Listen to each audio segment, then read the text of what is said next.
आपको किस तरीके से रोल नंबर फिल करने हैं। सपोज दैट जो भी आपका रोल नंबर है तो 1 2 3 4 5 6 7 डिजिट का स्पेस है, 7 डिजिट में रोल नंबर रहेगा, आप यहाँ फिल कर लेंगे। इसके बाद कैंडिडेट का यहाँ पे नाम होता है बेटा, जो भी आपका नाम है वो एग्जाम्पल पे आप सपोज दैट ABC है यहाँ पे तो कैपिटल लेटर में फिल करेंगे ब्लैक या ब्लू वॉल पॉइंट पेन से। इसके बाद सिग्नेचर ऑफ कैंडिडेट, इस बॉक्स के अंदर ही आपके सिग्नेचर रहेंगे, जो भी आपके सिग्नेचर होंगे वो इस बॉक्स के अंदर आप सिग्नेचर कर लेंगे। ये देखिए 2 घंटे का समय रहता है और टोटल 100 क्वेश्चंस आपके रहेंगे एग्जाम में, टोटल 100 क्वेश्चन रहेंगे।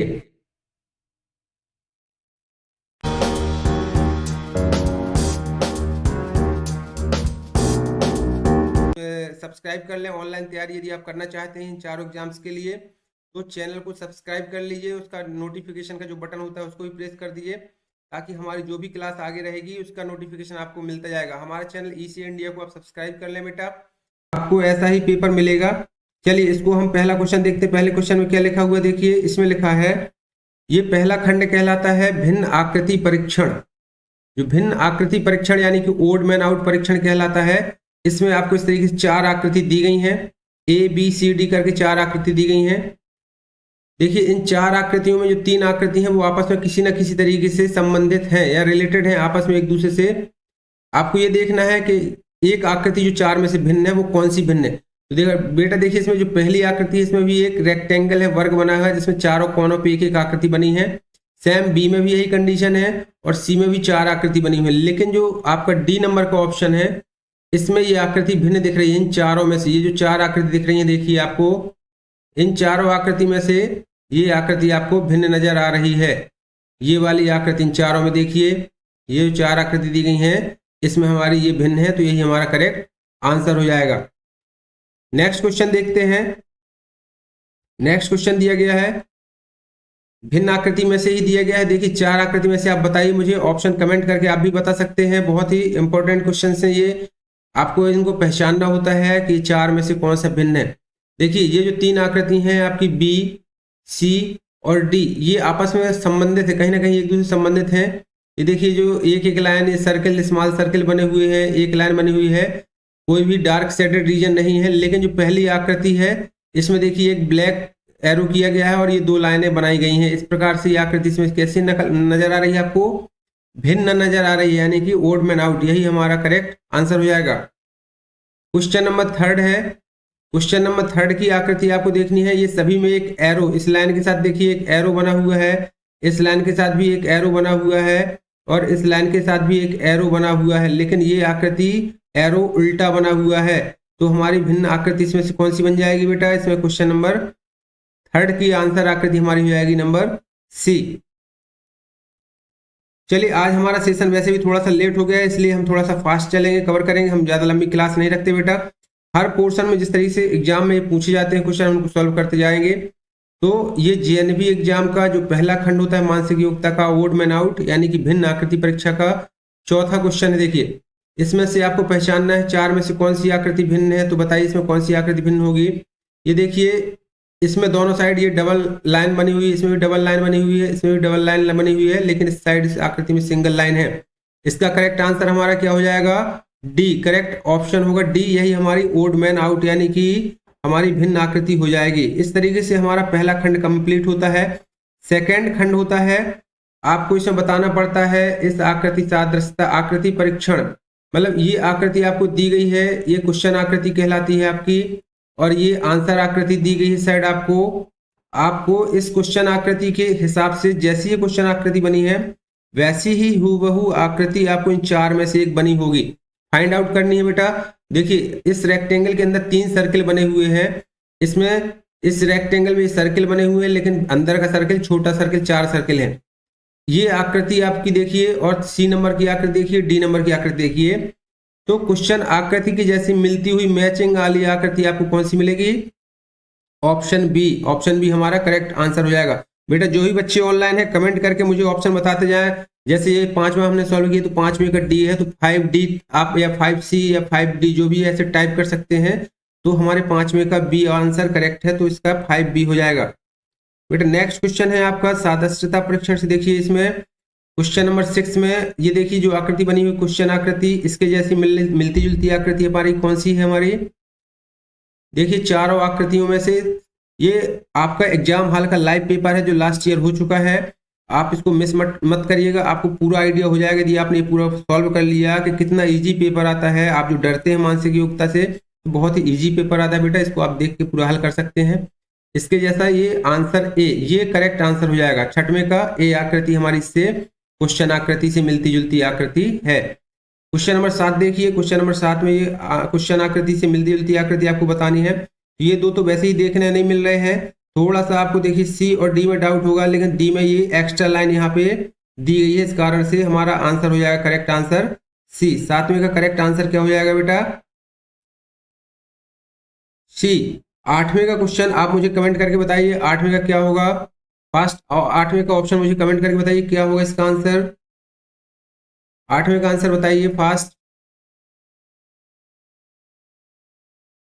देखिए 8वें क्वेश्चन में आपको दी गई ये आकृति है मिलती जुलती आकृति, आप सिंपल ये पार्ट देख सकते हैं, ये किसी भी आकृति में नहीं है, हमारा सिर्फ ये बी नंबर की आकृति में है, तो हमारा करेक्ट आंसर हो जाएगा बी।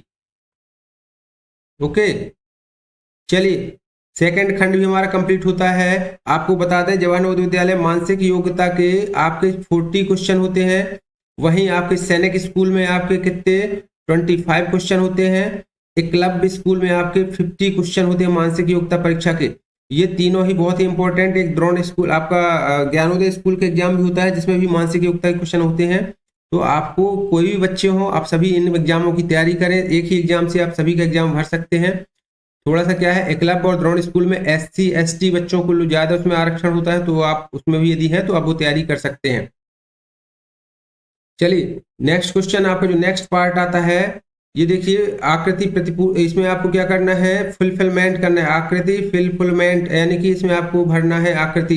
ये एक ही आकृति, देखिए एक खंड, दो खंड और तीसरा खंड, ये चौथा खंड छोड़ दिया गया है। इन 4 आकृतियों में से आप उठा के इसमें कौन सी आकृति भरेंगे, miss without changing the direction, आपको मिसिंग पार्ट भरना है। इसके अंदर जो मिसिंग पार्ट है, इसी तरीके से आप देखिए इसको आप भरते हैं, अगर क्वेश्चन को बनाते हैं तो देखिए इस तरीके से आपकी आकृति बन जाएगी। तो कौन सी आकृति होगी, ऑप्शन नंबर आपका बी करेक्ट आंसर हो जाएगा। कौन सा आंसर हो जाएगा इसका, करेक्ट ऑप्शन हो जाएगा बी। इसके बाद हमारा है क्वेश्चन नंबर 10। क्वेश्चन नंबर 10 में देखिए क्या होगी करेक्ट आंसर इसकी, जैसे हम आकृति बनाए क्वेश्चन आकृति में, तो ये इस बॉक्स के अंदर ऐसी आकृति बन जाएगी। हमारा करेक्ट ऑप्शन हो जाएगा क्या इसमें, बहुत ही सिंपल है, बताइए option number C. Option number C हमारा करेक्ट आंसर हो जाएगा क्वेश्चन नंबर 10 के लिए। क्वेश्चन नंबर 11 का करेक्ट आंसर बताना है आपको। ये देखिए खाली स्थान छोड़ दिया गया है इस आकृति में, जो आपका ये दिख रहा है, तो आपका एक यहाँ पे देखिए इसमें एक प्लस का साइन बनाया है, इसमें 2 प्लस के साइन है, इसमें 3 प्लस के साइन है। तो यहाँ पे कितने प्लस के साइन होंगे बेटा, यहाँ पे 4 प्लस के साइन होंगे और ये लाइन ऊपर की ओर निकाल दी जाएगी। तो कौन से क्वेश्चन में दिख रहा है आपको करेक्ट आंसर, 4 प्लस के साथ ये लाइन बनाई गई है, तो ये हमारा ऑप्शन हो जाएगा इसमें। और लाइन भी देखिए पूरी लाइन, यदि आपके 4 प्लस बने हैं तो ये क्वेश्चन बी इस करेक्ट आंसर। 11 का ऑप्शन क्या हो जाएगा हमारा, बी करेक्ट ऑप्शन हो जाएगा हमारा बी। नेक्स्ट क्वेश्चन हमारा 12 नंबर। चलिए जो भी बच्चे ऑनलाइन है कमेंट करके इसको बताइए इसका करेक्ट आंसर क्या होगा बेटा। बहुत ही इंपॉर्टेंट क्वेश्चन पार्ट चल रहे हैं, ये खंड 3 है आपके JNV एग्जाम का।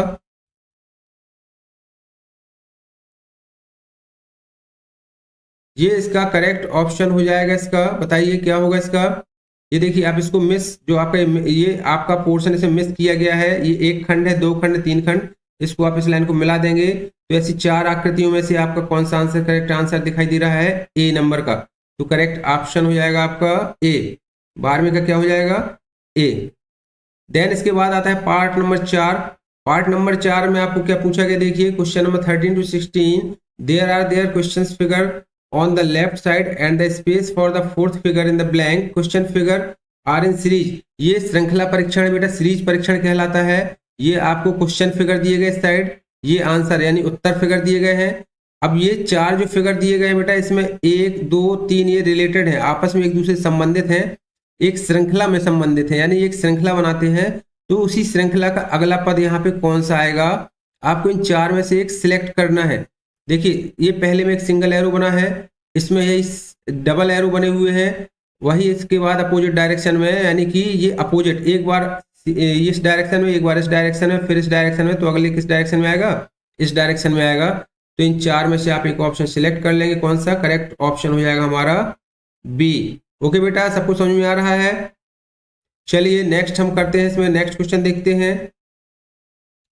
नेक्स्ट क्वेश्चन दिया गया है, इसमें 14 क्वेश्चन दिया गया है।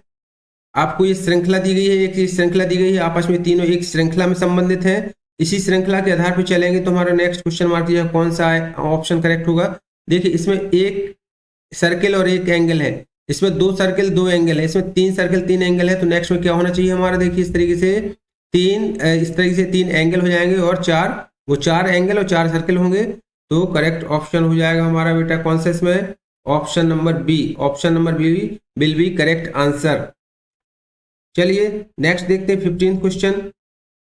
ये भी श्रृंखला सीरीज, हर सीरीज में हर खंड में बेटा इसमें कितने आपके चार चार क्वेश्चन होंगे, और ऐसे 10 खंड होते हैं, 10 खंड में 40 क्वेश्चन होते हैं। जवाहर नवोदय विद्यालय के एग्जाम में और सैनिक स्कूल एग्जाम में भी इसी तरीके के क्वेश्चन पूछे जाते हैं, सिर्फ उनका नाम बदल दिया जाता है। एकलव्य स्कूल हो या द्रोण स्कूल हो, सभी में इसी तरीके से क्वेश्चन आते हैं।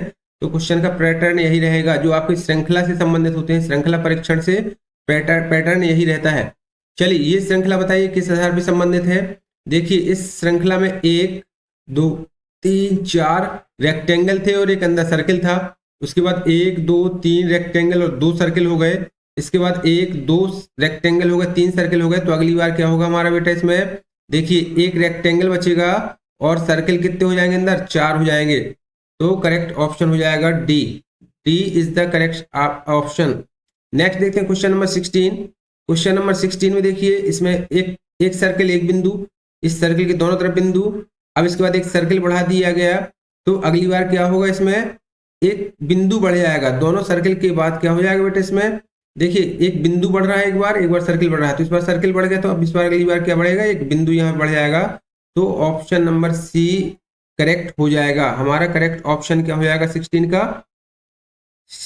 का ऑप्शन हो जाएगा सी। चलिए समझ में आ रहा होगा होपफुली। यदि आप लोग कुछ कमेंट करके बताएंगे तो मुझे बेटर अच्छा लगेगा कि हाँ आप लोग भी कमेंट कर रहे हैं। मुझे कमेंट करके बताते जाएं कौन से क्वेश्चन का ऑप्शन क्या होगा।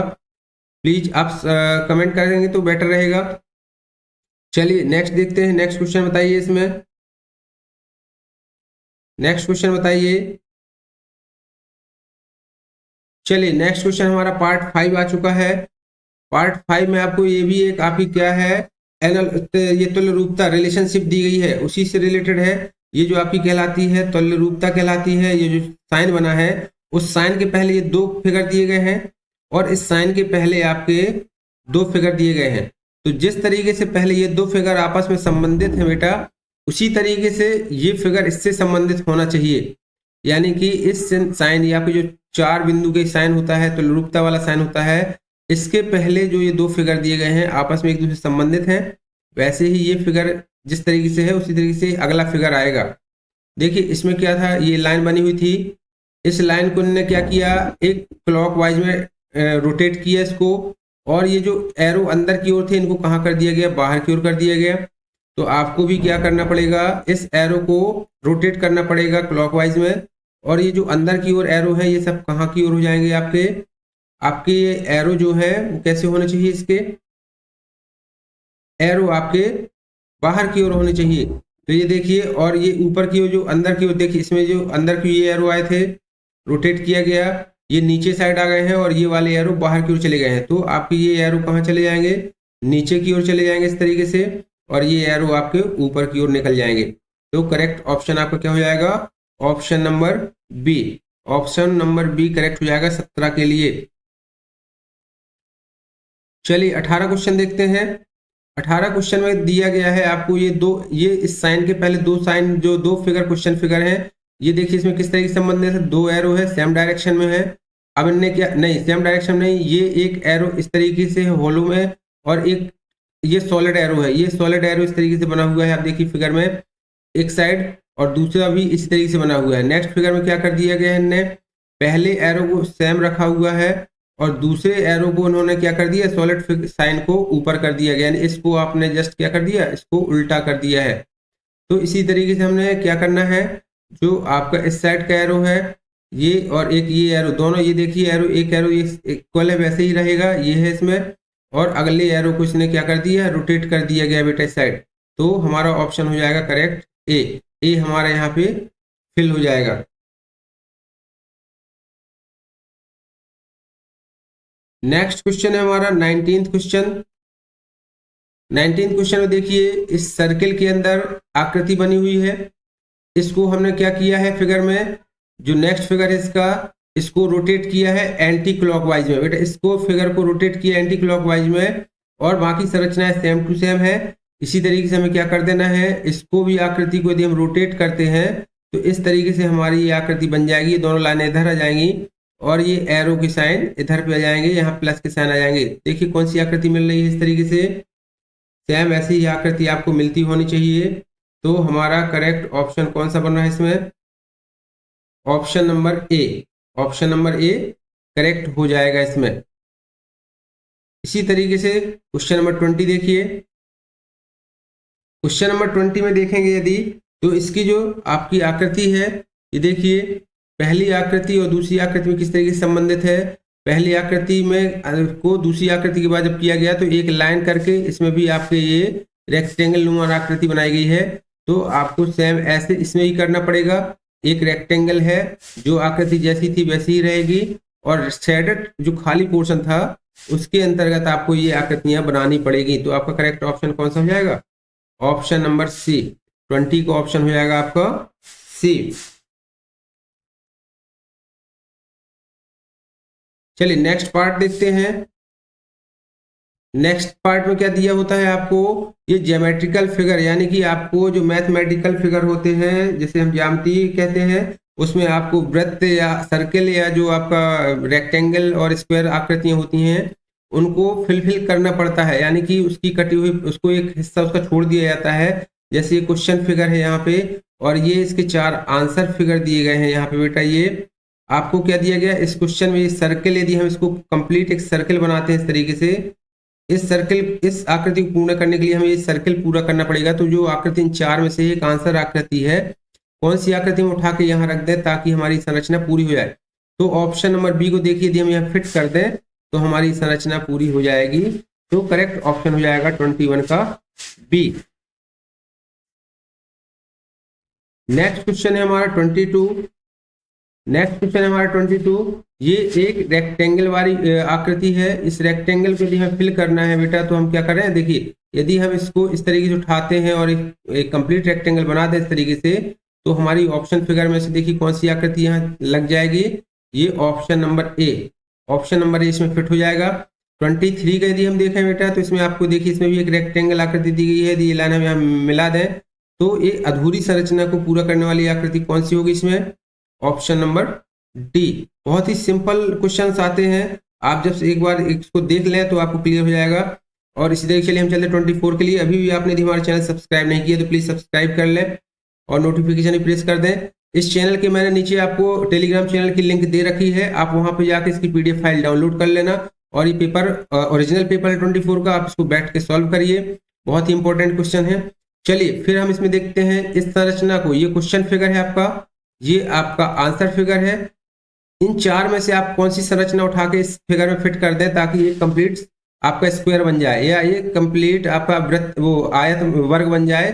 तो देखिए इसको हम इस तरीके से देखें तो ये संरचना कौन सी आ रही है, इसमें एक square, option number B, option number B यदि हम इसमें फिट कर देते हैं तो हमारी कंप्लीट संरचना बन जाएगी। चलिए नेक्स्ट पार्ट आ गया हमारा, पार्ट नंबर 7, दर्पण प्रतिबिंब यानी मिरर इमेजिंग। नेक्स्ट क्वेश्चन कौन से क्वेश्चन पार्ट पूछे जाते हैं, 25 से 28 तक के आपके हैं, दर्पण प्रतिबिंब से संबंधित क्वेश्चन है।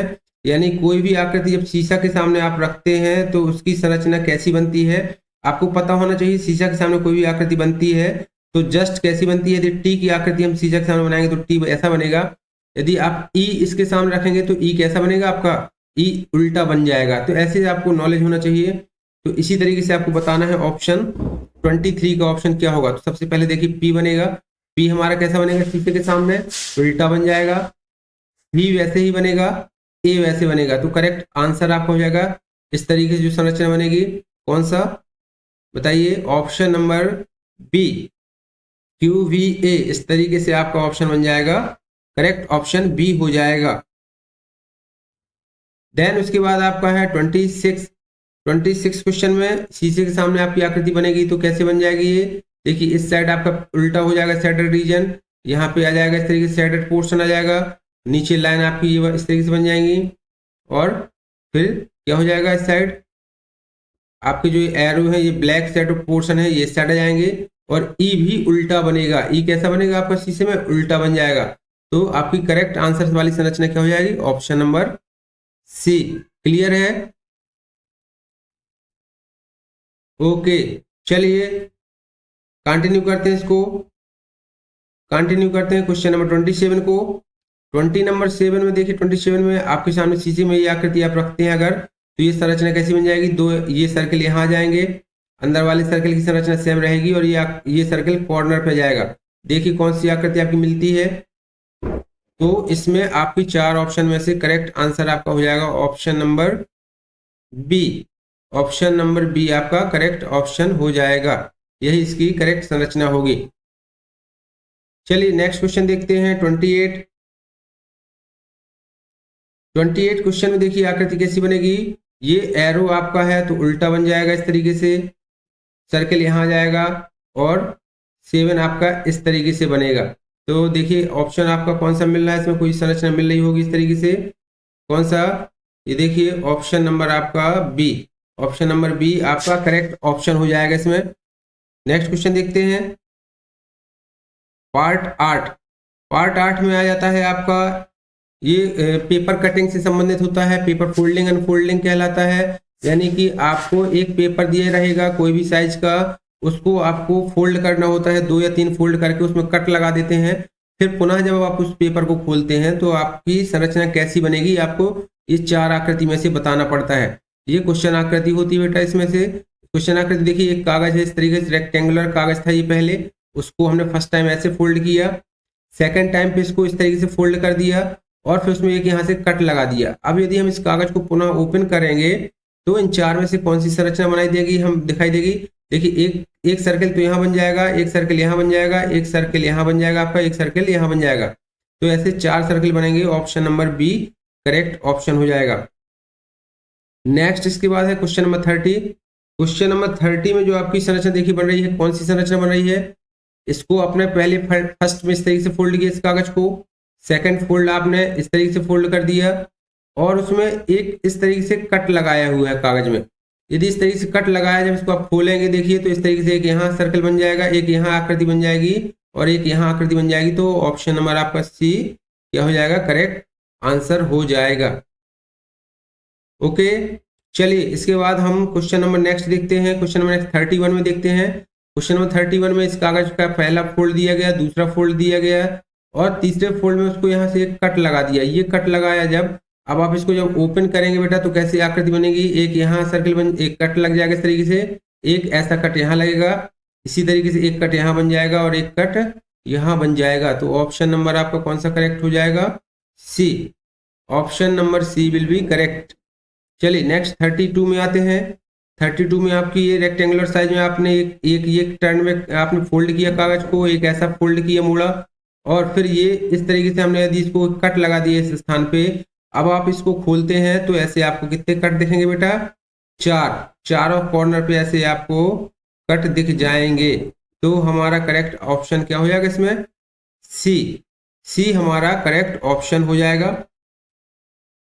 आपको इसी तरीके से हम सैनिक school, Navodaya school, Eklavya school, Drona school की हम तैयारी, यानी जो आपका होता है ज्ञानोदय स्कूल, इसकी हम तैयारी कराते रहेंगे। ये पेपर हम लाइव पेपर सेशन क्लास लेते हैं, डेली 8:30 बजे लेते हैं बेटा। तो आप चैनल को सब्सक्राइब कर लें और कंटिन्यू रहे चैनल पे। आपको हर सब्जेक्ट की तैयारी कराते हैं, मैथमेटिक्स की, मेंटल एबिलिटी की, चाहे वो सामान्य ज्ञान से संबंधित हो। तो आप इस चैनल को सब्सक्राइब कर लें। इसके नीचे डिस्क्रिप्शन बॉक्स में मैंने टेलीग्राम की भी लिंक दी हुई है, वहाँ आप वो भी सब्सक्राइब कर लें, तो आपकी आपको उसकी PDF वगैरह आप वहाँ से डाउनलोड कर सकते हैं। चलिए नेक्स्ट क्वेश्चन है आपका, नेक्स्ट क्वेश्चन दिया गया है आपको। इस नेक्स्ट पार्ट में क्या होता है, क्वेश्चन नंबर 33 से 36 तक क्वेश्चन दिए गए हैं। ये आपको क्वेश्चन फिगर है और ये आपके आंसर फिगर है। आपको क्या करना पड़ेगा इसमें, यहाँ पे आपको 4 आकृति दी गई हैं। Select the answer figure which can be form from the cut out pieces. ये जो 4 कटआउट पीस दिए गए आपको, देखिए 1 2 3 4, तो क्वेश्चन आकृति में ऐसे छोटे छोटे कटआउट पीसेस दिए रहेंगे आपको वही कटआउट पीसेस किसी संरचना के रूप में आपको इस आंसर आकृति 4 में से एक में दिखाई दे रहे होंगे। आपको ढूंढना है कि ये चारों पीसेस कौन सी आकृति में मिल सकते हैं। तो देखिए इसमें आपका ये बड़ी वाली संरचना भी यहाँ मिल रही है, ये छोटा ट्रायंगल मिल रहा है, ये दोनों ट्रायंगल मिल रहे हैं, तो करेक्ट ऑप्शन हो जाएगा आपका बी। 33 का ऑप्शन हो जाएगा इसमें बी। नेक्स्ट क्वेश्चन का बताइए। नेक्स्ट क्वेश्चन में कितनी संरचना छोटी छोटी दी गई है, देखिए 1 2 3 4 और ये 5 संरचनाएं दी गई हैं। कौन से संरचना में कौन से फिगर में आपको सभी आकृति कंप्लीट दिखाई दे रही हैं, आपको फाइंड आउट करना है। तो इन सब में देखिए ना तो इसमें मिल रही हैं ये सभी ट्रायंगल, इसमें केवल एक ट्रायंगल बना हुआ है, इसमें भी एक ट्रायंगल बना हुआ है, इसमें तो ऐसे 1 2 3 4 ट्रायंगल बने हुए हैं, तो नहीं हो सकता। हमारा करेक्ट ऑप्शन है option number A. Next question हमारा 35 रहेगा। 35 में कितने इसके टुकड़े दिए गए, कागज के कट पीस कितने हैं, 1 2 3 4, 4 टुकड़े दिए गए हैं। इन चारों टुकड़ों को यदि हम आपस में जोड़ के एक संरचना बनाए तो सही संरचना कौन सी बन रही है, फाइंड आउट करिए। ये देखिए ऑप्शन नंबर बी में ये चारों संरचनाएं हमें अवेलेबल हो रही हैं। देन उसके बाद हमारी संरचना है 36। 36 में 1 2 3 फिगर है, आपको फाइंड आउट करना है कौन सी आकृति मिल रही है ये चारों की चारों संरचनाएं। देखिए option number B, option number B में यही संरचनाएं हमें कंप्लीट दिखाई दे रही हैं। देखिए ये एक संरचना, ये एक संरचना और एक ये तीसरी संरचना। आपको इस तरीके से इनको फास्टली फाइंड आउट कर लेना है। बहुत ही सिंपल क्वेश्चन आते हैं। चलिए हमारा आज का ये लास्ट खंड है, मानसिक योग्यता का लास्ट क्वेश्चन रहेगा, मतलब इसके 4 क्वेश्चन रहेंगे। इसमें होती है एम्बेडेड आकृतियां, यानी छुपी हुई सन्निहित आकृतियां, छुपी हुई आकृतियों से संबंधित क्वेश्चन होते हैं। सन्निहित आकृतियां कहने का मतलब ये क्वेश्चन फिगर में ये 4 आंसर आकृतियां हैं। जो क्वेश्चन आकृति में आपकी ये बनी हुई है संरचना, ये इन 4 में से कहीं कहीं छुपी है, इन 4 में एक में कहीं छुपी है। आपको पता लगाना है कि सेम आकृति की संरचना इन 4 में से कौन सी आकृति में आपको मिल जाएगी। देखिए इसमें तो अवेलेबल नहीं है, इसमें भी अवेलेबल नहीं है, इसमें भी नहीं है, लेकिन सेम संरचना यदि आप इसमें बनाएंगे इस तरीके से देखिए तो आपको कंप्लीट मिल जाएगी। तो हमारा करेक्ट ऑप्शन हो जाएगा ऑप्शन नंबर बी। 37 का क्या हो जाएगा इसमें, बी। चलिए नेक्स्ट क्वेश्चन देखते हैं 38। 38 क्वेश्चन में देखिए जो संरचना बनी हुई है आपकी हूबहू संरचना इन 4 में से आप एक कौन सी से मिल रही है। देखिए ये एक पहले तो इस तरीके से बना लेते हैं, इसमें बना हुआ है, ठीक है, बीच की लाइन बनी हुई है और ये छोटा सा यहाँ पे रेक्टेंगल बना हुआ है, तो ये संरचना हमें मिल गई। इसमें हमारा ऑप्शन हो जाएगा नंबर 1। 39 क्वेश्चन में बहुत ही सिंपल सी आकृति दी गई है, आपको पता लगाना है। ये देखिए आपके क्वेश्चन नंबर 39 का ऑप्शन हो जाएगा डी। इसमें ये आकृति आपकी यहाँ से आप इसको बना सकते हैं, तो करेक्ट ऑप्शन हो जाएगा आपका कौन सा, ऑप्शन नंबर डी। 39 का ऑप्शन हो जाएगा हमारा डी। इसके बाद हमारा आज का लास्ट क्वेश्चन रहेगा बेटा। चलिए इससे पहले यदि आप लोगों ने अभी तक चैनल को सब्सक्राइब नहीं किया तो प्लीज़ सब्सक्राइब कर लें और बेल नोटिफिकेशन को भी प्रेस कर दें और अपने फ्रेंड्स को भी शेयर कर दें, साथ में फ्रेंड्स लोगों को भी शेयर कर लें ताकि वो भी तैयारी जो भी कर रहे हैं एग्जाम्स की वो कर सकें। चलिए हमारा इस क्वेश्चन को आपको फाइंड आउट करना है कौन सी आकृति है, ये छुपी हुई आकृति इन 4 में से आप, ये मैं आपको इसका ऑप्शन नहीं बताऊंगा, आप लोग इसको कमेंट करके बताइए इसका क्या करेक्ट आंसर होना चाहिए, प्लीज कमेंट करके जरूर बताइएगा। और कल हमारा पहला क्वेश्चन है, पहले क्वेश्चन में देखिए लिखा है 30 किलोग्राम मिठाई से 2/3 किलोग्राम भार के कितने मिठाई के पैकेट बनाए जा सकते हैं। क्वेश्चन विजुअल है, 30 किलोग्राम मिठाई से 2/3 किलोग्राम भार के कितने मिठाई के डब्बे या पैकेट बनाए जा सकते हैं। देखिए यहाँ पे टोटल मिठाई कितनी है, 30 किलोग्राम है, तो हम इसको नोट कर लेते हैं। टोटल कितनी है हमारी 30 kg और इसके हमें कितने डब्बे बनाने हैं 2/3 किलोग्राम के। सपोज हम कितने डब्बे बना सकते हैं, x डब्बे बना सकते हैं। तो ये शॉर्ट में हम इक्वेशन इस तरीके से बना लिया हमने आपके सामने।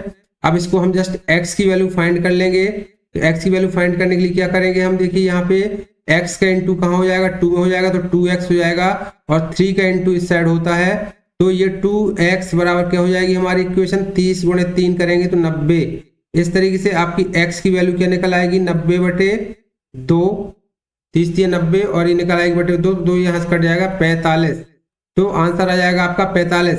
आप कितने डब्बे बना सकते हैं बेटा, यदि आपके पास 30 किलोग्राम मिठाई है और 2/3 किलोग्राम भार के डिब्बे बनाने हैं तो आप मान लेंगे कि हम कुल कितने डिब्बे बना सकते हैं, x डिब्बे बना सकते हैं। तो उन x डिब्बों में 2/3 किलोग्राम मिठाई आएगी ना, आपकी मिठाई आएगी, टोटल 30 किलोग्राम के बराबर होगी, तो एक क्वेश्चन बन जाएगी। इस तरीके से करेक्ट ऑप्शन हो जाएगा नंबर डी। पहले क्वेश्चन का आंसर क्या हो जाएगा? Number D. ओके, चलिए जो भी बेटा ऑनलाइन है कमेंट करके बताते जाएं। यस, अपना नाम कमेंट करके बताएं। जो भी बेटा ऑनलाइन है अपना नाम करके भी बताएं। चलिए नेक्स्ट क्वेश्चन देखते हैं हम। देखिए नेक्स्ट क्वेश्चन दिया गया है, नेक्स्ट क्वेश्चन दिया गया है, एक भिन्न वही या तुल्य रहता है यदि एक ही संख्या अंश व हर में जोड़ी जाए, एक ही संख्या अंश व हर से घटा दी जाए, एक ही संख्या शून्य को छोड़कर शेष अंश व हर को गुणा किया जाए, इसे उसके व्युत्क्रम से गुणा किया जाए। कहने का मतलब ये है भिन्न क्या कहलाती है? ऐसी संख्याएं कहलाती हैं जिन्हें हम p/q के रूप में लिख सकते हैं, इस तरीके से लिख सकते हैं, वो हमारी भिन्न कहलाती हैं। तो ये संख्या कब वही की वही रहेगी या तुल्य रहेगी? जब हम उसमें क्या करेंगे, देखिए पहला ऑप्शन दिया गया एक ही संख्या अंश व हर में जोड़ी जाए। सपोज दैट हमारा 2/4 है और यदि हम इसमें सपोज 1 जोड़े और इसमें 1 जोड़े तो हमारी कितनी हो जाएगी? 3/5। तो ये कभी वही संख्या नहीं रहेगी, तो हमारा ऑप्शन पहला गलत हो जाएगा। इसी तरीके से लिखा है एक ही संख्या अंश व हर से घटा दी जाए। यदि इसमें हम ये संख्या घटा दें, यदि 2 में 1 को घटाएंगे, यहाँ पे देखिए माइनस करते हैं अगर, तो कितना बचेगा? 1, और 4 में से 1 घटाएंगे तो 3 बचेगा, तो ये संख्या वही नहीं रही।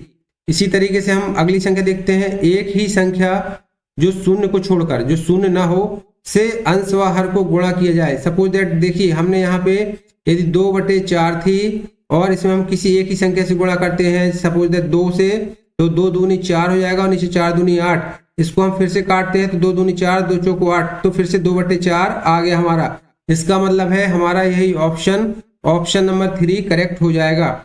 जो क्वेश्चन नंबर 2 है उसका करेक्ट ऑप्शन हमारा क्या हो जाएगा? Option number 2। क्लियर है? आगे बढ़े। चलिए जो भी बेटा ऑनलाइन है यस नो करके बताते जाएं या उसका कमेंट करके आंसर भी बताते जाएं।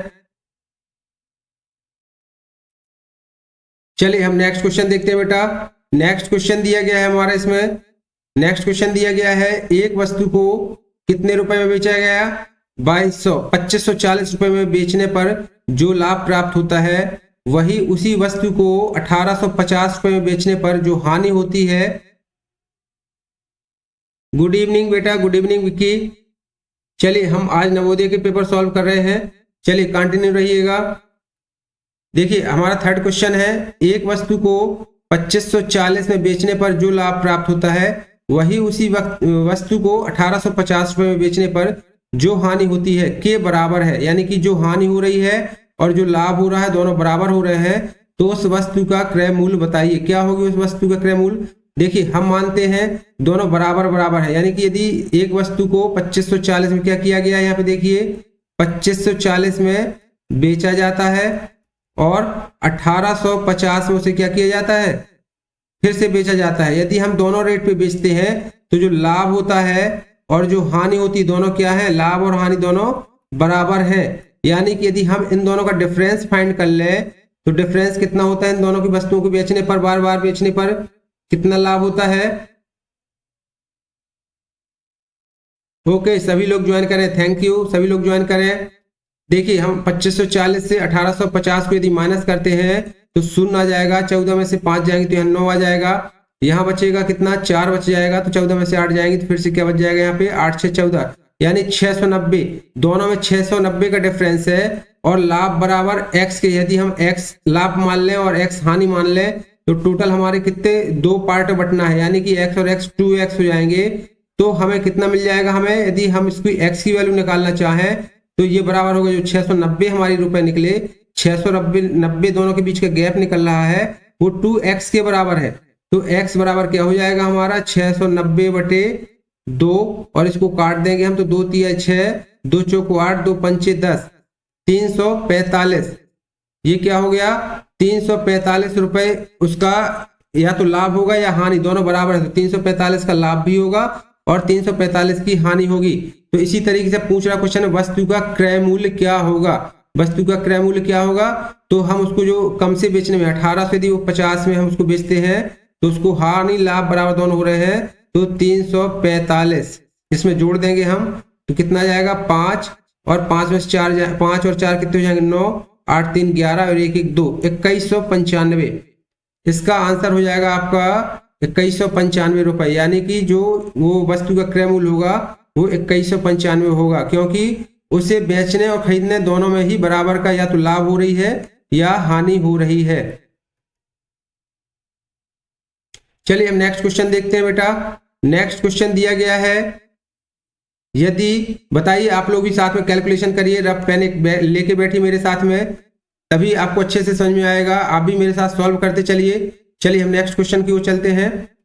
देखिए हमारा नेक्स्ट क्वेश्चन दिया गया है, यदि a बटे b एक भिन्न है जिसमें a बराबर क्या दिया गया है, b माइनस सी दिया गया है, b माइनस 3 दिया गया है, और a प्लस 10 बटे b minus a upon b बराबर 10 बटे 7 दिया गया है, तो और a बटे b की वैल्यू निकालिए। कैसे निकालेंगे आप इसको सॉल्व करते हैं। देखिए यहाँ पे हमें इक्वेशन क्या दी गई, पहली इक्वेशन दी गई है इस तरीके से, क्या है, एक पहली वैल्यू हम इसको सॉल्व करते हैं, दिया गया है। ओके बेटा, ऐसे क्वेश्चन आप क्लास अटेंड करिए। हाँ, कल हमने प्रीवियस क्लास में रीजनिंग के 40 क्वेश्चन किए थे नवोदय विद्यालय के, वो लाइव मेरे इसी चैनल की प्लेलिस्ट में डले हैं, आप वहां से वो क्वेश्चन पेपर सेट देख सकते हैं, जो मैंने पहली क्लास में सॉल्व कराया है, आप उस पेपर को देख सकते हैं। चलिए नेक्स्ट हम देखते हैं। देखिए हम इस इक्वेशन के देखते हैं, a plus 10 upon b minus a बटे b बराबर कितना दिया गया है, 10 बटे 7 दिया गया है। यदि हम इस इक्वेशन को हल करते हैं तो b हर आ जाएगा इसका, और ऊपर की संख्या a प्लस 10 माइनस b से इसमें हम डिवाइड करेंगे तो ऊपर क्या जाएगा, a का a ही रहेगा, बराबर कितना जाएगा, ये 10 बटे 7 हो जाएगा। अब इसको हल करते हैं इस इक्वेशन को, तो a से 1 कट जाएगा, आपका यहाँ इस साइड क्या बचा, 10 बटे b बराबर 10 बटे 7। इस तरीके से 10 सत्ते 70, ये हो जाएगा आपका 10b बराबर 70, तो b की वैल्यू कितनी निकल आएगी आपकी, 7 निकल आएगी b की वैल्यू। अब आप रखते हैं पहली इक्वेशन में वैल्यू, a बराबर कितना दिया गया है, a बराबर आपको दिया गया है b माइनस 3, हमने b बराबर कितना निकाला है, 7 निकाला है, तो a बराबर हो जाएगा 7 माइनस 3 बराबर 4। ये देखिए a की वैल्यू हमारी कितनी निकल आई, यहाँ पे 4 निकल आई इस इक्वेशन में, और b की वैल्यू निकली थी 7। तो हमसे पूछा गया है a बटे b का मान क्या होगा, तो क्या होगा a बटे b का मान, हम इसी इक्वेशन में a की वैल्यू कितनी थी 4 और b की वैल्यू निकली है 7, रख देंगे तो आंसर हमारा निकल आएगा C। करेक्ट आंसर क्या हो जाएगा, C। क्वेश्चन नंबर 4 का आंसर हो जाएगा C। नेक्स्ट क्वेश्चन हम सॉल्व करते हैं, क्वेश्चन नंबर 5। देखिए क्वेश्चन नंबर 5 दिया गया है, इसमें लिखा है एक वर्ग की प्रत्येक भुजा अपनी 1/3 हो जाए तो वर्ग का क्षेत्रफल क्या होता है। हम जानते हैं कि वर्ग का क्षेत्रफल बराबर क्या होता है, भुजा का वर्ग, सभी लोग जानते हैं। किसी भी वर्ग का क्षेत्रफल बराबर क्या होता है बेटा, भुजा का वर्ग होता है। हम मान लेते हैं कि भुजा उसकी क्या है, माना कि भुजा कितनी है, भुजा बराबर है भुजा, थैंक यू बेटा। चलिए हम आगे कंटिन्यू करते हैं, मान लेते हैं x बराबर उसकी भुजा है। अब दिया गया है यदि एक वर्ग की प्रत्येक भुजा अपनी 1/3 हो जाए, तो यदि उसकी भुजा 1/3 हो जाए यानी कि x बटे 3 हो जाए, तो उसका क्षेत्रफल क्या हो जाएगा, इस हिसाब से फिर x बटे 3 का वर्ग हो जाएगा, बराबर क्या हो जाएगा, x स्क्वायर बटे 9। तो देखिए कितना आया, बटे में 9 आ गया। अब आप इससे समझ सकते हैं कि उसका क्षेत्रफल कितने गुना हो जा रहा है। यहाँ पे आप देख रहे हैं क्वेश्चन ने पूछा है यदि एक वर्ग की प्रत्येक भुजा अपनी 1/3 हो जाए तो वर्ग का क्षेत्रफल घटकर हो जाएगा, कितना हो जाएगा, इसका बटे का 9वां हिस्सा हो जाएगा। तो इसमें देखिए ऑप्शन नंबर डी दिया गया है 1/9, 1/9वां पार्ट उसका हो जाएगा क्षेत्रफल का x9। यदि उसका क्षेत्रफल x स्क्वायर है तो उसका जो भुजा है वो कितनी हो जाएगी, ओके, डी नंबर इसका ऑप्शन हो जाएगा। आप ऐसे करके क्वेश्चन नंबर प्लस उसके बाद कमेंट करके उसका आंसर बताएं तो बेटा ज्यादा समझ आएगा कि आप कौन से क्वेश्चन का आंसर बता रहे हैं। चलिए हम नेक्स्ट क्वेश्चन देखते हैं। नेक्स्ट क्वेश्चन दिया गया है यहाँ पे हमारा क्वेश्चन नंबर 6 दिया गया है। ये देखिए हमने इसके पहले सॉल्व किया, क्वेश्चन नंबर 5 सॉल्व किया था। अब हम चलते हैं क्वेश्चन नंबर 6 के लिए। बेटा जिसने अभी तक अभी चैनल दिया आपने सब्सक्राइब नहीं किया तो प्लीज सब्सक्राइब कर लें। उसके बाद हम कंटिन्यू आगे चलते हैं।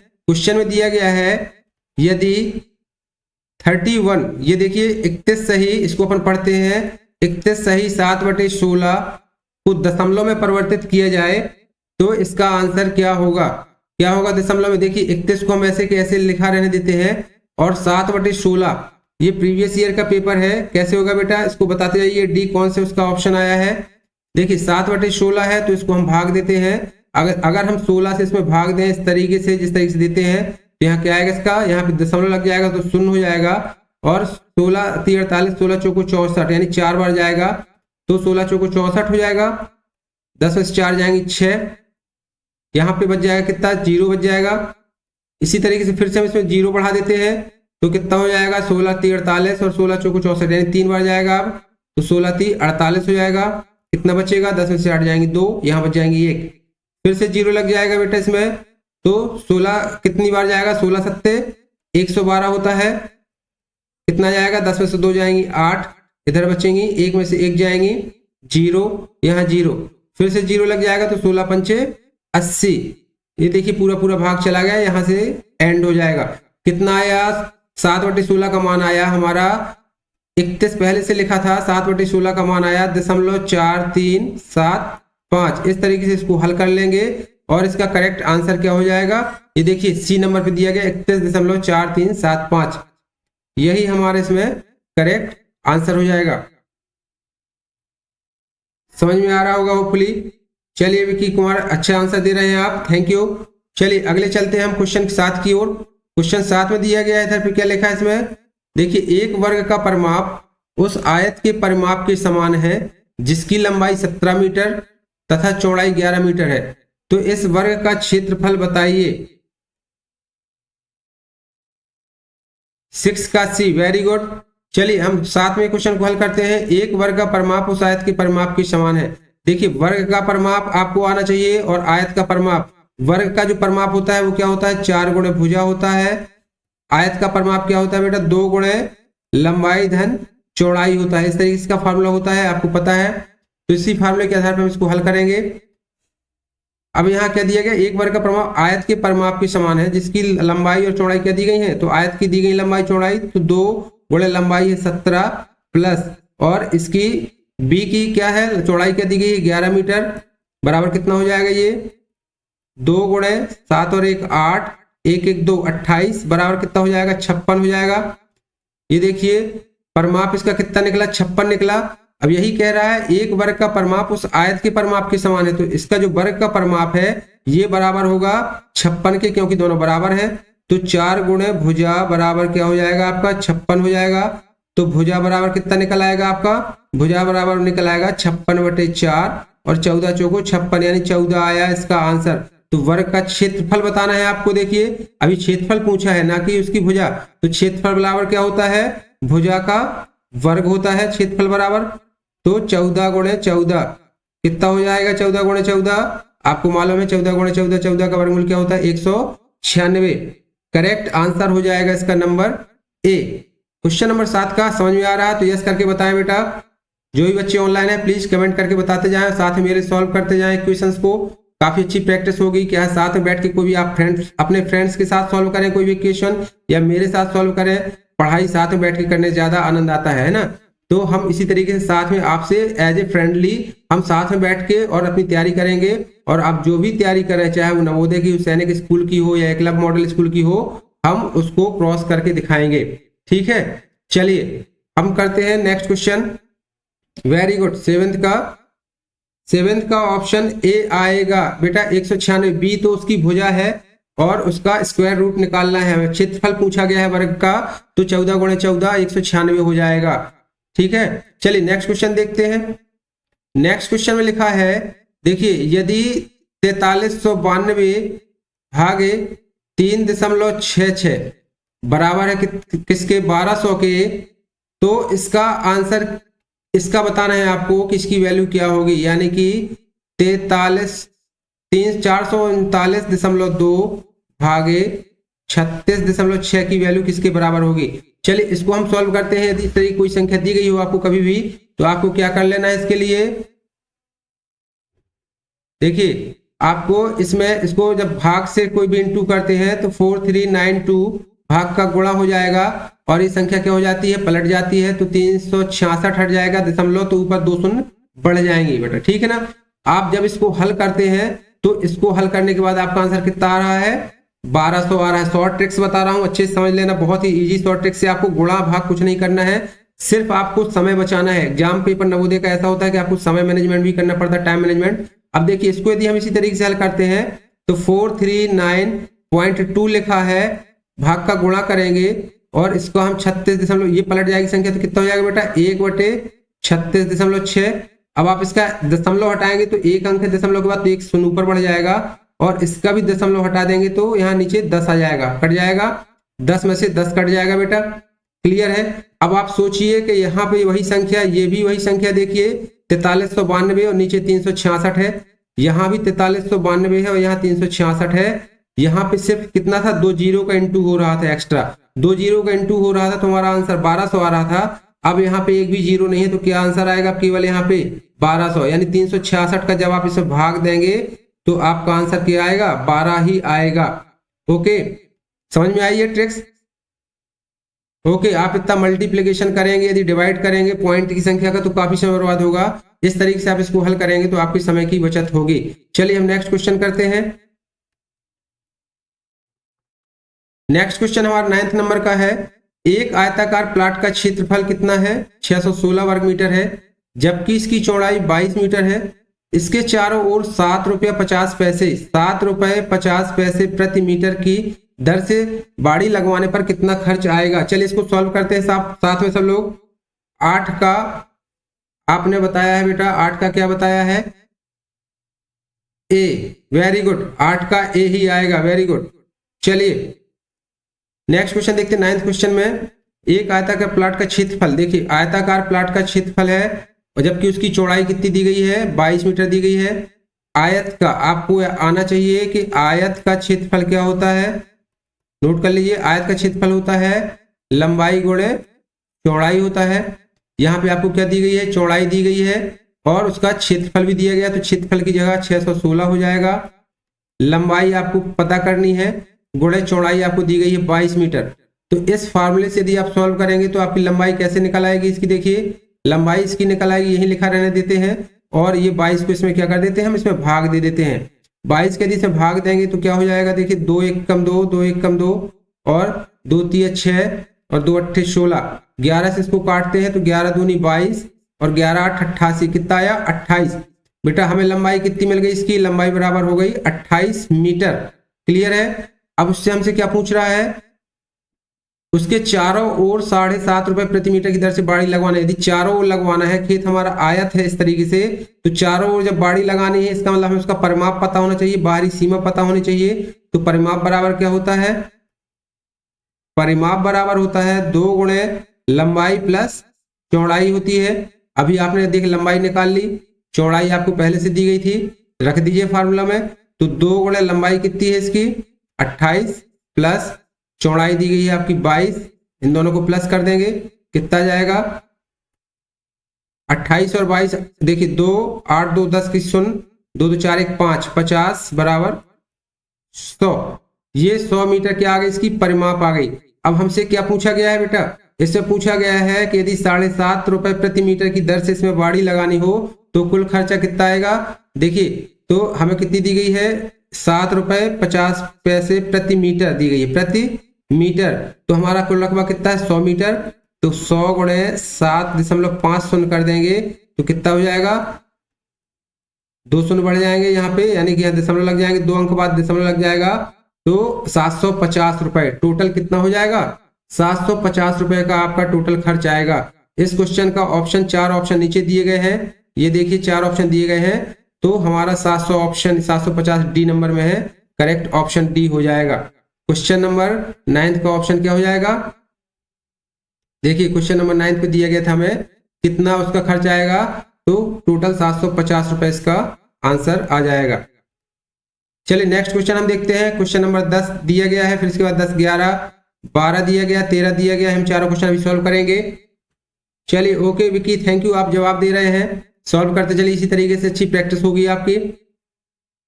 नेक्स्ट क्वेश्चन दिया गया 3 अंकों की बड़ी से बड़ी संख्या। देखिए आप नोट करते जाइए यदि थोड़ा सा विजिबिलिटी कम हो रही है। 3 अंकों की बड़ी से बड़ी संख्या पूछा गया है तथा 3 अंकों की छोटी से छोटी संख्या। जो अंक कौन कौन से हैं, 9, 6 और 0, ये 3 अंक दिए गए हैं। इनसे बड़ी संख्या, सबसे बड़ी संख्या कौन सी बन जाएगी, तो बड़ी संख्या यही होगी 960। छोटी संख्या कौन सी बन जाएगी बेटा, छोटी संख्या देखिए अगर हम देखें तो 069 होती है, लेकिन 0 से बनाएंगे अगर तो ये संख्या 3 अंक की नहीं कहलाएगी, इसलिए 6 और 0 को रिप्लेस कर देते हैं तो हमारी संख्या क्या बन जाएगी, सबसे छोटी संख्या 3 अंक की इसमें 609। इनका गुणनफल बताना है बेटा, 960 इंटू 609। आप फास्ट चलिए इसका मल्टीप्लीकेशन करिए और मुझे कमेंट करके बताइए इसका आंसर क्या होगा। 10th क्वेश्चन का आंसर क्या होगा, चलिए फास्ट इसका 960 इंटू 609 का मल्टीप्लीकेशन करिए और इन 4 में से एक का ऑप्शन बताइए मुझे कौन सा ऑप्शन होगा। चलिए मैं वेट कर रहा हूं जब तक अगला क्वेश्चन सॉल्व करते हैं हम। और यदि आपने अभी तक हमारे जो भी बच्चे नए हैं अगर चैनल को सब्सक्राइब नहीं किया तो प्लीज सब्सक्राइब कर ले और लाइक भी कर ले, शेयर कर ले अपने फ्रेंड्स के साथ। चलिए नेक्स्ट क्वेश्चन देखते हैं हम। नेक्स्ट क्वेश्चन दिया गया है हमारा 11th क्वेश्चन दिया गया है, यदि हम 1 से 100 तक की सभी संख्याओं को लिखते हैं तो अंक 9 कितनी बार आएगा। ये क्वेश्चन जनरली आपके आईक्यू पर डिपेंड करता है। आप बचपन से देखिए पहली क्लास से 1 से 100 तक की गिनती पढ़ते चले आ रहे हैं, आपको ये तुरंत पता कर चल लेना चाहिए कि इस टेबल में हम 1 से 100 तक की गिनती लिखेंगे तो हमारा 9 कितनी बार आएगा, कितनी बार आएगा। देखिए यदि हम 1 से 10 तक लिखते हैं तो एक ही 9 आ रहा। इसी तरीके से हम 11 से 20 तक लिखेंगे तो भी हमारा 19 में एक बार 9 आया। इस तरीके से हम 89 तक लिखते हैं, देखिए तो हमारा कितनी बार 9 हो जाएगा, 9 बार हो जाएगा। और फिर 90 लिखा तो 10 हो गया। और फिर 91 की टेबल में देखिए 91, 92, 93 से लेकर 99 तक जाएंगे तो 10 हमारे 10 टाइम्स 9 यहाँ आएंगे। तो कुल मिला के हमारे कितने 10 पहले आए और 10 अभी आए, तो ऐसे मिला के 20 बार हमारे 9 आएंगे। यदि हम 1 से लेके 100 तक की गिनती लिखते हैं बेटा तो हमारे 9 की संख्या कितनी बार आएगी, इस तरीके से आप इसको निकाल सकते हैं। Option number B correct option हो जाएगा आपका 11th क्वेश्चन का। ठीक है, सिंपल क्वेश्चन था लेकिन यह है कि आपको थोड़ा सा इसमें कंफ्यूज नहीं होना है। इजी क्वेश्चन है, इजी क्वेश्चन आप जल्दबाजी में गलत करके आते हैं तो बड़े उसके क्वेश्चन को पहले अच्छे से समझना है क्या पूछ रहा है। चलिए नेक्स्ट क्वेश्चन हम देखते हैं। नेक्स्ट क्वेश्चन क्या दिया गया है, नेक्स्ट क्वेश्चन दिया गया है, ये मल्टीप्लिकेशन दिए गए हैं इस तरीके से फ्रैक्शनल नंबर के, मिक्स्ड फ्रैक्शनल नंबर कहलाती है ये। इसमें दिया गया है 5 सही 3/8, 8 सही 1/8 माइनस 3 सही 1/8 इंटू 5 सही 5/8 को हल करने पर क्या प्राप्त होगा। नहीं बेटा 20 आएगा, आप उसको अच्छे से काउंट करिए। 11th क्वेश्चन का आंसर 20 बार 9 आएगा। चलिए देखते हैं अपन इसका 12th क्वेश्चन का क्या दिया गया। 5 सही 3/8 कितना हो जाएगा, हमारी इक्वेशन दी गई इस तरीके से 5 सही 3/8 गुणे 8/1/8 माइनस 25/8 इंटू 45/8। हम इसको कर सकते ना, 8 × 24 1 25/8, 8 × 5 40 5 45/8, इसको भी लिख सकते थे यहाँ पे।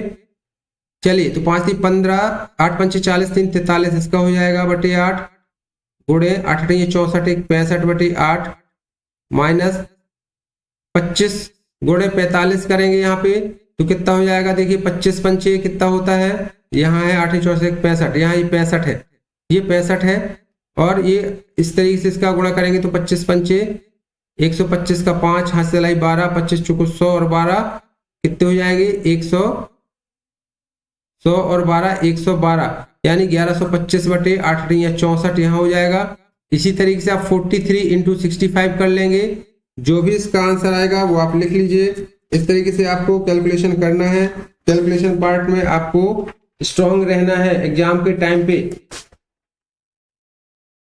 कितना करेंगे इसका, चलिए मैं इसका कैलकुलेशन करके आपको बता रहा हूँ, आप कर लीजिएगा। 2795 आ रहा है बटे इसका आ जाएगा 64 माइनस इस साइड आपका 1125 आया है बटे 64, इसका एलसीएम आएगा 64, यहाँ ऊपर आ जाएगा 2795 माइनस 1125 और फिर बराबर कितना बच जाएगा आपका 1640 1670 इसको आप माइनस करेंगे तो 1670 आ जाएगा ये 1670/44 और इसको यदि आप काटेंगे 44 से तो आपका आंसर आ जाएगा 26। आप इसे परफेक्ट कैलकुलेशन करके करिएगा। मैंने आपको बता दिया टाइम की बचत करने के लिए मेरे पास कैलकुलेशन थे तो मैंने इसको बता दिया आपको। चलिए इसका ऑप्शन क्या आएगा 26, 12 का आंसर आएगा इसका 26। चलिए नेक्स्ट क्वेश्चन करते हैं हम। नेक्स्ट क्वेश्चन आपका रेखा गणित से है, यानी कि आपका एंगल से है। आपको लाइन लीनियर आपको कोणों का पता होना चाहिए। संपूरक कोण, पूरक कोण से रिलेटेड क्वेश्चन आते हैं। आपके संपूर्ण कोण क्या कहलाते हैं, हर साल इससे 2-3 क्वेश्चन आते हैं, तो ये कोण वाले क्वेश्चन आपको बिल्कुल मिस नहीं करने हैं, बहुत ही इंपॉर्टेंट क्वेश्चन है आपके लिए। चलिए इसको सॉल्व करते हैं। देखिए इसको क्या दिया गया है हमें, आकृति में एंगल AOB, ये एंगल हमारा क्या है, देखिए ये वाला एंगल AOB है, इसकी वैल्यू x दी गई है। BOC हमारा ये वाला कोण है, ये जो दिया गया आपको दिख रहा है ये आपका BOC है, इसकी वैल्यू 2x है।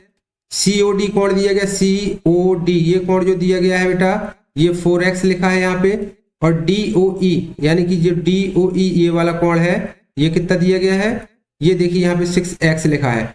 आपको इनकी नाप बतानी है कितनी आएगी, यानी कि x लिखा है तो इनकी जगह x की वैल्यू की जगह क्या माप सही होगी। क्लियर है। चलिए स्टार्ट करें इस क्वेश्चन को। देखिए आपको पता होना चाहिए कि जो भी हमारा एक संपूर्ण कोण होता है, यानी एक सर्किल वृत्त का कोण होता है, वो कितने डिग्री का होता है बेटा, सबको पता होना चाहिए, ये होता है 360 डिग्री का। ठीक है, 360 डिग्री का होता है। हमें ये कोण कितना दिया गया, 100 डिग्री का दिया गया है।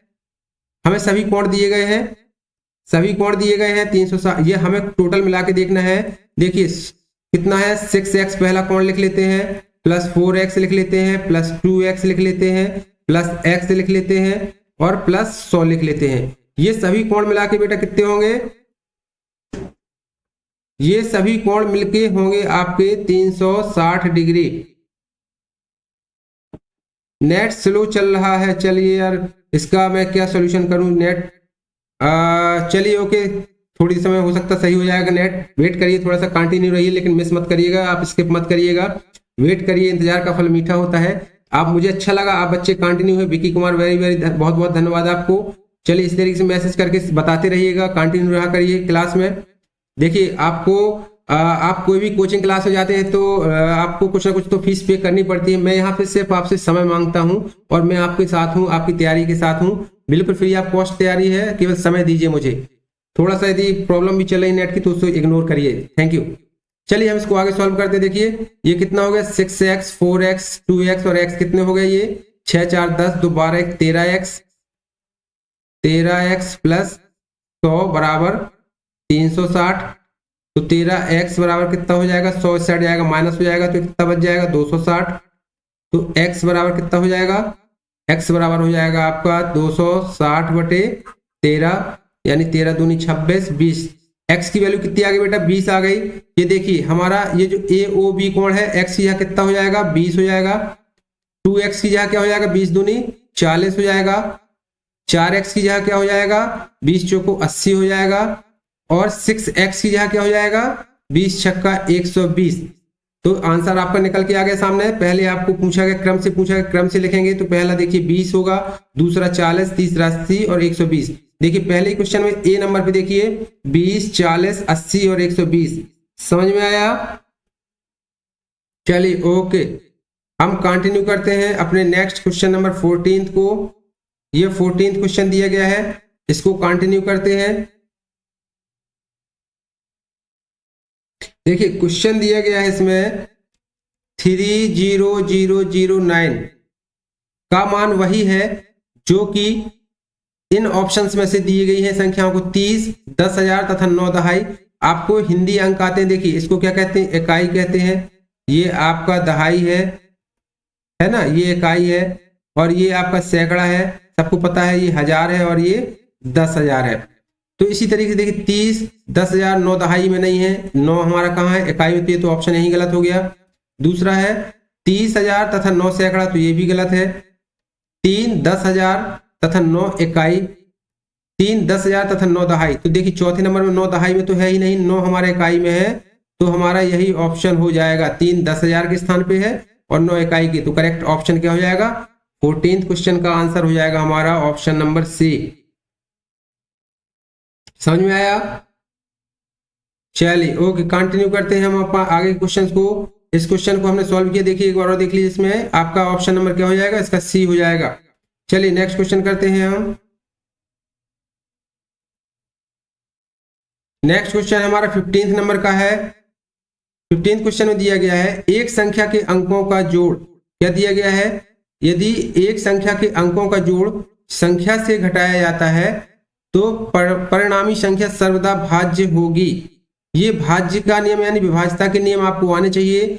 नंबर संख्या, जो नंबर संख्या होती है मैथमेटिक्स का आपका जो पार्ट है, नंबर सिस्टम या नंबर आपकी सिस्टम में आपको 3 से 5 से 7 से 9 से विभाज्यता के नियम आने चाहिए। इन विभाज्यता के नियम में आप देखिएगा 9 में विभाज्यता के नियम स्पष्ट लिखा है कि जिस संख्या के सभी अंकों का योग, ठीक है, यदि उस संख्या के सभी अंकों का योग उस संख्या से घटाया जाए, संख्या का योग क्या दिया गया है 9 की विभाज्यता में? संख्या का योग किससे घटाया जाए? उस संख्या से घटाया जाए, संख्या से। यदि कोई संख्या, सपोज दैट, देखिए एग्जांपल से इसको समझाता हूं। जैसे हमने कोई भी संख्या 4 6 7 ले ली। अब यदि ये संख्या हमें पता करनी है कि ये हमारी 9 से विभाज्य होगी कि नहीं, तो हमारे 9 का विभाज्यता का नियम कहता है, हाँ बेटा ये 2024 में पूछा गया पेपर ही है, हम उसी को सॉल्व करा रहे हैं। चलिए देखिए 2000, ये देखिए 9 से विभाज्यता का नियम क्या होता है? हमने बताया कि उस संख्या के सभी अंकों का योग कर लेते हैं। तो 6 4 10, 10 7 17। यदि आप इस 17 को इस संख्या से ही घटाएंगे तो 7 में 7 जाएंगे 0, 6 में से 1 जाएंगे 5 और बचेंगे 4। अब ये संख्या आपकी किससे? 9 से विभाजित होगी। देखिए 9 पना 45 और 0 पूरी विभाजित हो गई है। तो देखिए ये नियम कहता है, क्वेश्चन यही पूछा गया है कि यदि दो कोणों का एक संख्या के अंकों का जोड़ संख्या से घटाया जाता है तो परिणामी संख्या सर्वदा भाज्य होगी। किससे होगी? 9 से। 9 की विभाज्यता का नियम है। मैंने आपको एग्जांपल के सहित समझाया, इसको क्लियर हो जाएगा।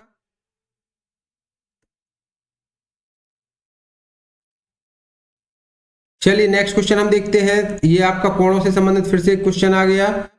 कोण क्या कहते हैं आपके? देखिए यदि दो कोणों का योगफल एक अधिक कोण है तो निम्नलिखित में से कौन सा संभव नहीं है? देखिए आपको पता होना चाहिए, ये हमारे यदि 90 डिग्री का है तो ये इसको क्या बोलते हैं? समकोण बोलते हैं। इससे छोटे कोण को हम बोलते हैं न्यून कोण बोलते हैं। और 90 डिग्री से यदि हमारा कोई कोण अधिक है, यानी कि यदि इस तरीके से कोई कोण है जो 90 से अधिक है तो उसको क्या बोलते हैं? अधिक कोण बोलते हैं। तो इसमें दिया गया यदि दो कोणों का योगफल एक अधिक कोण है, अधिक कोण क्या कहलाएगा आपका? इससे बड़ा, ये वाला 90 से बड़ा होने वाला कोण आपका अधिक कोण कहलाएगा। तो पहली कंडीशन क्या कह रही है? एक समकोण तथा एक न्यून कोण होगा। क्या हो सकता है? ऐसा संभव है? यदि हम एक समकोण ले लें 90 डिग्री का और दूसरा हमारा न्यून कोण हो मान लीजिए 30 डिग्री का, तो 9 3 का योग कितना हो जाएगा? 120 डिग्री। ये हमारा अधिक कोण कहलाएगा। ठीक है, तो हमारी पहली कंडीशन तो सही है।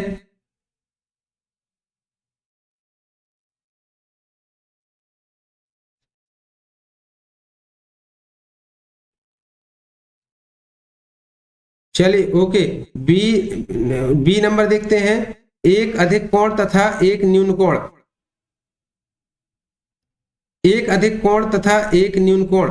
अधिक कोण और न्यून कोण भी होगा तो देखिए चल जाएगा, क्योंकि हमारे यदि अधिक कोण हमारे एक 110 डिग्री का है और दूसरा न्यून कोण हमारा 30 डिग्री का है तो 140 डिग्री होंगे टोटल एग्जाम्पल के तौर पे। तो ये भी हमारा क्या हो जाएगा? योगफल एक अधिक कोण है, तो ये अधिक कोण है, तो ये भी सही है हमारी कंडीशन। दोनों के दोनों न्यून कोण हो, दोनों के दोनों न्यून कोण हो, मान लीजिए एक हमारा 70 डिग्री का है, दूसरा भी हमारा 70 डिग्री का है, तो दोनों हमारे क्या हो जाएंगे?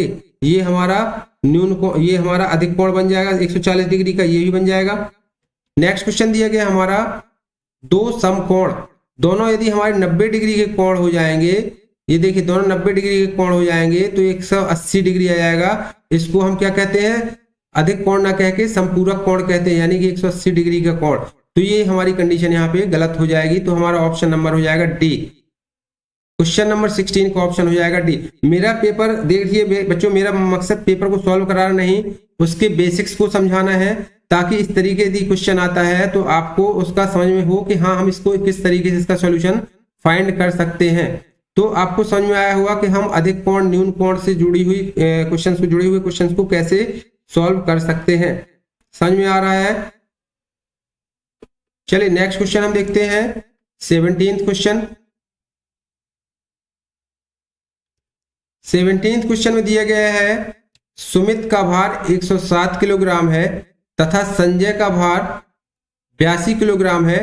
दोनों के भार का सन्निकट द्वारा निकटतम दहाई के मान का अंतर है।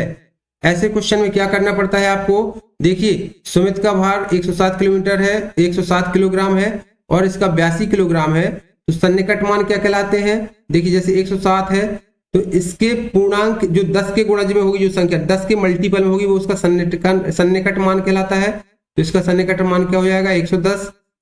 82 है यदि तो इसका 10 के मल्टीपल में निकटतम मान क्या हो जाएगा? 80 हो जाएगा। ठीक है, दोनों का भार क्या हो जाएगा? 8 1 9 और ये आया कितना? 190 आ गया। 190 के बाद अब इसमें पूछा गया है निकटतम दहाई के मान का अंतर है, तो निकटतम दहाई का मान कितना है इसका? कैसे इसको निकालेंगे आप? सॉल्व करिए इसको।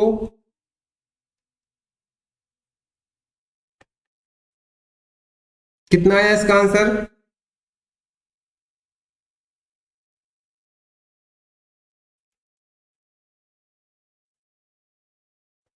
इसका निकटतम दहाई का मान आपको बताना है, कमेंट करके बताइए। जैसे हमने दोनों का मान निकाल लिया, 110 हो गया इसका निकटतम सन्निकट मान, इसका मान 180 हो गया 82 का, तो टोटल हो गया कितना? 0 8 1 9 और 190 हो गया।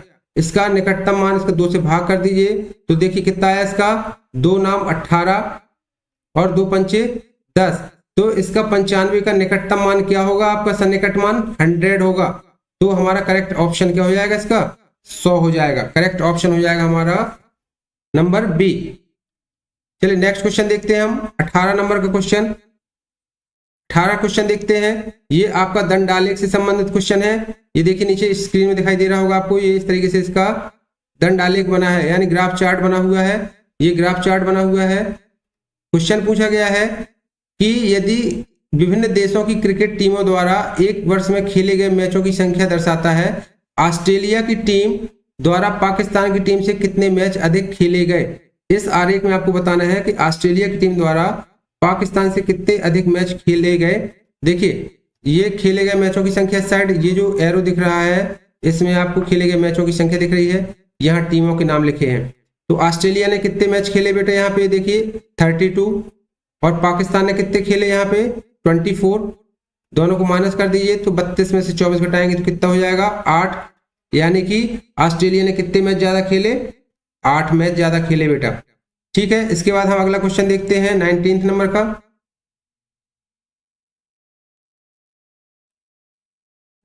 देखिए 19th क्वेश्चन में दिया गया है आपको कि एक पुस्तक का क्रय मूल्य ₹100 है, दुकानदार ऐसी 3 पुस्तकों को कितने रुपए में बेचता है? 275 रुपए में बेचता है, तो लाभ या हानि क्या होगी? बहुत ही सिंपल क्वेश्चन है। चलिए इसको हम करते हैं। एक पुस्तक का क्रय मूल्य क्या है? 100 रुपए है, तो 3 पुस्तकों का क्रय मूल्य क्या हो जाएगा बेटा? 300 रुपए। लेकिन बेचता कितने में है उसको? बेचता 275 रुपए में है, तो कम में बेच रहा है तो उसको क्या होगी? हानि हो जाएगी। सीधा सीधा क्वेश्चन है ये। इसको हानि बच जाएगी आपकी 25 रुपए, यानी उसको क्या? 25 रुपए की हानि हुई। चलिए हम आज की क्लास का लास्ट क्वेश्चन करते हैं, कल फिर कंटिन्यू रहिएगा। और अभी तक चैनल को सब्सक्राइब नहीं किया तो प्लीज सब्सक्राइब कर लें। और इसी चैनल के नीचे हमने वीडियो के नीचे डिस्क्रिप्शन बॉक्स में अपने टेलीग्राम चैनल की लिंक दे दी है, उससे आप ये PDF फाइल डाउनलोड कर सकते हैं। और भी दूसरे जो स्टडी मटेरियल होते हैं वहां मैंने अपलोड किए हुए हैं, वहां से आप डाउनलोड कर सकते हैं। लास्ट क्वेश्चन दिया गया है कि एक मशीन 1 मिनट में कितने पेज छापती है? 12 पेज छापती है, तो 5760 पृष्ठों को छापने में कितना समय लगेगा? तो 5760 पृष्ठों को छापने के लिए क्या हो जाएगा? सीधे सीधे इसका हम देखिए इसमें क्या पूछा गया है? एक मशीन 1 मिनट में, अच्छा देखिए इसमें समय आंसर आपको घंटे में दिया गया है, बल्कि यहाँ दिया गया एक मशीन 1 मिनट में 12 पृष्ठ छापती है। थोड़ा सा आपको घुमा दिया गया है, तो 1 मिनट में यदि 12 पृष्ठ छापती है तो 60 मिनट में कितने पृष्ठ छापेगी बेटा? यानी कि 1 घंटे में, या इसको हम कह सकते हैं 1 आवर में। तो 1 आवर में कितना छापेगी? 12 गुणे 60, 12 छंग 72, 720 पृष्ठ। अब आपसे पूछा है 5760 पृष्ठ कितने समय में छापेगी, तो 5760 बटे कितना कर देंगे हम 720, शून्य से शून्य कट जाएगा 12, आप 2 से इसको काटे 2 तिया 6 और 2 छक 12, फिर इसको काटेंगे देखिए तो 2 दूनी 4, 2 अट्ठी 16 और 2 अट्ठी 16, फिर आप इसको काट सकते हैं देखिए 6 से काट दें दी तो 6 छंग 36, 6 चौको 24, 6 8 48 और 6 8 48, टोटल 8 घंटे का समय लगेंगे। देखिए एक आगे समझ में, एक मशीन 1 मिनट में 12 पृष्ठ छापती है, मिनट में दिया गया था हमें और आंसर हमारा घंटे में है, तो पहले हम उसको 1 आवर का निकाला, फिर उसके बाद हमने आंसर निकाला। चलिए होपफुली सेशन अच्छा रहा होगा, कुछ बच्चों को नेट की प्रॉब्लम थी, हो सकता है कल अच्छा नेट रहेगा। चलिए आज हम रखते हैं, अपने चैनल समाप्त करते हैं, वीडियो समाप्त करते हैं। जय हिंद, जय भारत, गुड नाइट।